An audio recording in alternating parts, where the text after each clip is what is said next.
வெறும் காத்து தாங்க வருது. காதல் திருமணம் இருக்கிறது ரொம்ப கஷ்டமான திருமணம். நீங்க பேசாதீங்க கொஞ்சம் நேரம் கம்முங்க. அரசியல்ல யாரும் யாருக்கும் நண்பர்களும் இல்லை, எதிரிகளும் இல்லை, எப்போது வேண்டுமானாலும் எது வேண்டுமானாலும் நடக்கலாம் அப்படின்னு ஒரு பழமொழி சொல்லுவாங்க. அதுக்கு எடுத்துக்காட்டு பல சம்பவங்கள் நடந்துட்டு இருக்கு. உதாரணமா அமமுக அதிமுக கூட கூட்டணி, தேமுதிக திமுக கூட கூட்டணி, அதிமுக பாஜக கூட கூட்டணி, இப்படி இன்னும் சில மிகப்பெரிய சம்பவங்கள் நடக்க இருக்கு. வெல்கம் டு பாலிடிக்ஸ் பேசுறாங்க.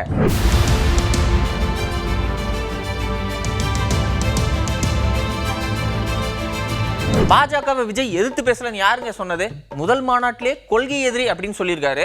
மதவாத கட்சிகளோட கூட்டணி இல்லைன்னு சொல்லியிருக்காரு. இதுக்கு மேல வேற என்னங்க வேணும் அப்படின்னு தாவைக்க கொள்கை பரப்பு செயலாளர் அருண்ராஜ் சொல்லியிருக்காரு. முதல் மாநாட்டையே கொள்கை எதிரின்னு அறிவிச்சிருக்காங்க. ரெண்டு ஆளும் கட்சி, மாநிலத்திலும் சரி மத்தியிலும் சரி, ஆளும் கட்சியா இருக்கிற கட்சியை எதிரியா இவ்வளவு துணிச்சலோட அறிவிச்சிருக்காரு. நீங்க எப்படி இந்த மாதிரி சொல்ல முடியும்? இந்த குற்றச்சாட்டை நான் ஏற்கவே முடியாது. இவ்வளவு நாளா அழுத்தம் கொடுக்க முயற்சி பண்ணாங்க. பட் தலைவருடைய ஸ்டாண்ட் என்னன்னு உங்களுக்கே தெரியும். எவ்வளவோ முறையில், எவ்வளவோ வகையில் ஒன்றியத்தில் இருக்கும் ஆளும் கட்சி அழுத்தம் கொடுக்க முயற்சி பண்ணாங்க. ஆனா தலைவரோட ஸ்டாண்ட் என்னன்னு உங்களுக்கே தெரியும். ஆமா, என்ன ஸ்டாண்டு?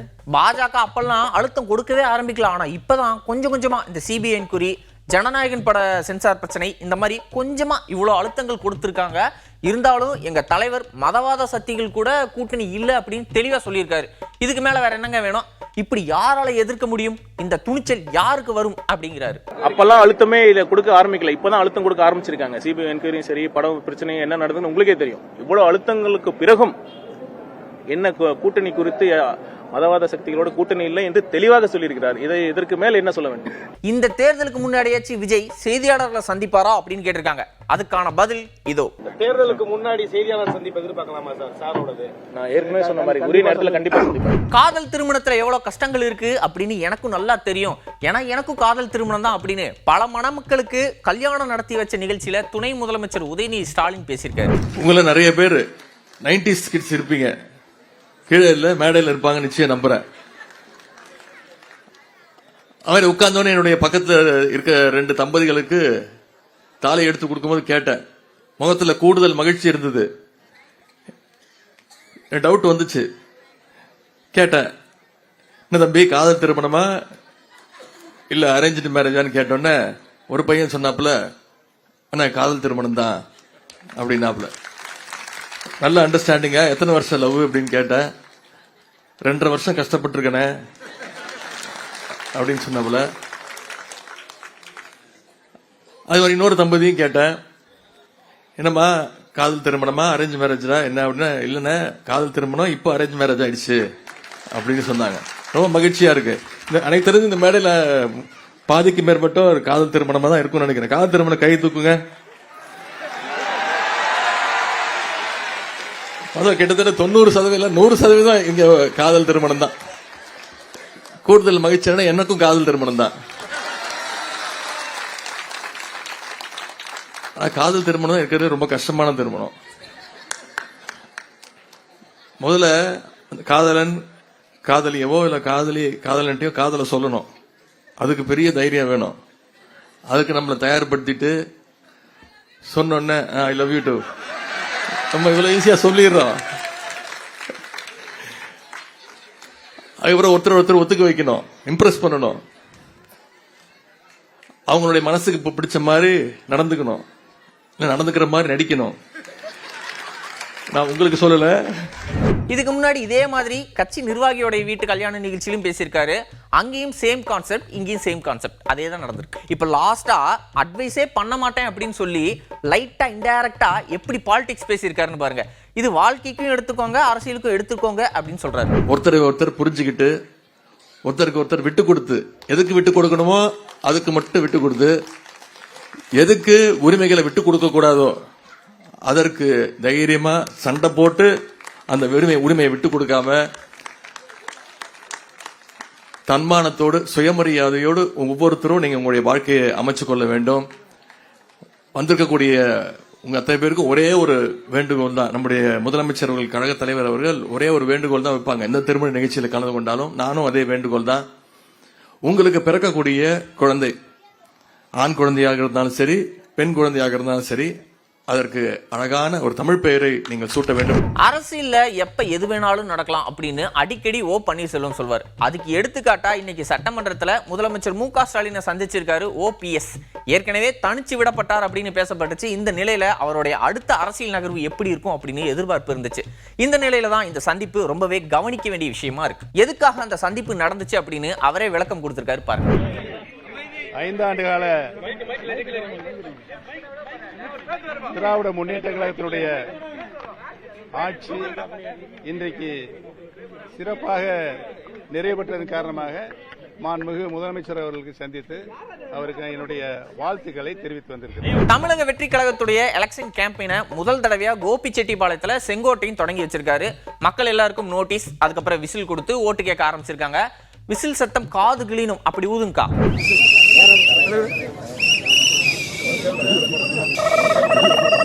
வெறும் காத்துதாங்க வருது. சாபம் விட்ட அரசியல் கட்சிகளுக்கு மத்தியில திமுக கூட்டணிக்கு போன தேமுதிக எங்க இருந்தாலும் வாழ்க அப்படின்னு ரியாக்ட் பண்ணியிருக்காரு செங்கோட்டை. அது அவருடைய விருப்பம். நீங்கள் எங்கு வேண்டுமானாலும் செல்லலாம், உங்களுக்கு உரிமை இருக்கிறது. அதில் அவர்கள் விருப்பம் எந்த இயக்கத்தில் வேண்டுமானாலும் சென்று கொள்வது அவருடைய விருப்பம். எங்கிருந்தாலும் வாழ்க. எங்க கூட யார் கூட்டணிக்கு வருவாங்கன்னு ஓப்பனா சொல்ல முடியாது. அப்படி சொன்னாலே ஏதாவது தடைகள் வருது அப்படின்னு தாவேகா செங்கோட்டைன்னு சொல்லியிருக்காரு. இல்லை நீங்கள் அதுதான் பொறுத்திருந்து பாருங்கள். நான் ஏன் சொல்கிறேன்னா, எதையும் வெளிப்படையாக பெயரை குறிப்பிட்டு சொல்ல இயலாது. அப்படி குறிப்பிட்டு சொல்கிற போது அவர் நம்மிடத்திலே வருவதை காட்டிலும் தடைகள் ஏற்படுகிறது. இதுக்கு முன்னாடி எப்படிதான் இவர் வருவாரு, அவர் வராரு, அவரும் வராரு, இவரும் வராரு அப்படின்னு ஓவர் கான்பிடன்ஸா 2 பேர் பேசினாங்க. அதனால கூட இப்படி சொல்லியிருக்கலாம். எலெக்ஷன் தேதி அறிவிச்சிட்டா சட்டப்பேரவை கூட்டம் இனி நடக்காது. அடுத்து யார் ஆட்சிக்கு வராங்களோ அப்பதான் அந்த சட்டப்பேரவை கூட்டம் நடக்கும். அதனால இந்த கூட்டத்தில் முதலமைச்சர் மு க ஸ்டாலின் ரொம்ப எமோஷனலா தன்னுடைய சாதனைகளை சொல்லி அடுத்து நாங்க தான் ஆட்சிக்கு வருவோம் அப்படின்னு நம்பிக்கையோட எல்லாருக்கும் நன்றி சொல்லியிருக்காரு. ஏன் எதிர்க்கட்சி தலைவர் எடப்பாடி பழனிசாமி அவர்களுக்கு கூட நன்றி சொல்லியிருக்காரு. மாண்புமிகு பேரவைத் தலைவர் அவர்களே, கடந்த 5 ஆண்டுகளில் பேரவைத் தலைவராக பணியாற்றும் நீங்கள் அமைதியாகவும் கண்ணியத்தோடும் அதே நேரத்தில் கட்டுப்பாட்டோடும் தன்னுடைய ஆற்றலால் இந்த பேரவையை சிறப்பாக நடத்தி சென்றிருக்கிறீர்கள். அதற்காக என்னுடைய பாராட்டுக்களையும் வாழ்த்துக்களையும் நான் தெரிவித்துக் கொள்வதோடு, பாராட்டக்கூடிய வகையிலே பணியாற்றும் அரசு தலைமை கொறடா அவர்களுக்கும் என்னுடைய நன்றிகள். மக்கள் பணியானாலும் சரி, வருகின்ற தேர்தல் பணிகளானாலும் சரி, எண்ணில் ஒரு பாதியாய் இயக்கத்தின் வளர்ச்சிக்கும் ஆட்சியின் சிறப்பிற்கும் உறுதுணையாக நிற்கும் மாண்புமிகு துணை முதலமைச்சர் அவர்களுக்கு என்னுடைய பாராட்டுக்கள், நன்றிகள்.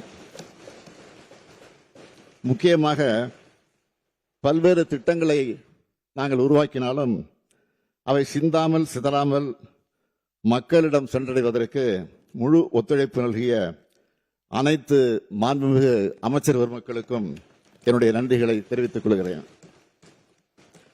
குறைகளை சொல்பவர்கள் நம் முன்னேற்றத்திற்கு சிறகுகளை தரக்கூடியவர்கள் என்று எண்ணி செயலாற்றக்கூடியவன் நான். அரசுக்கு தக்க யோசனைகளை கூறுவதிலும் குறைகளை சுட்டிக்காட்டுவதிலும் கண்ணியமான முறையை கடைபிடித்து ஒத்துழைப்பு நல்கிய எதிர்க்கட்சி தலைவர் இன்றைக்கு வரவில்லை. இருந்தாலும் அவர்களுக்கும் மற்றும் உள்ள கட்சி தலைவர்களுக்கும் எங்கள் சாதனைகளுக்கெல்லாம் தோளோடு தோல் என்ற தோழமை கட்சி தலைவர்களுக்கும் என்னுடைய நன்றியை நான் தெரிவித்துக் கொள்கிறேன். ஆளுங்கட்சி எதிர்க்கட்சி என்று இல்லாமல் அன்போடும் பாசத்தோடும் என்றென்றும் என்னிடத்திலே உரிமையோடு அன்பு காட்டி வரும் மாண்புமிகு உறுப்பினர் அனைவருக்கும் என்னுடைய நன்றியை நான் தெரிவித்துக் கொள்கிறேன்.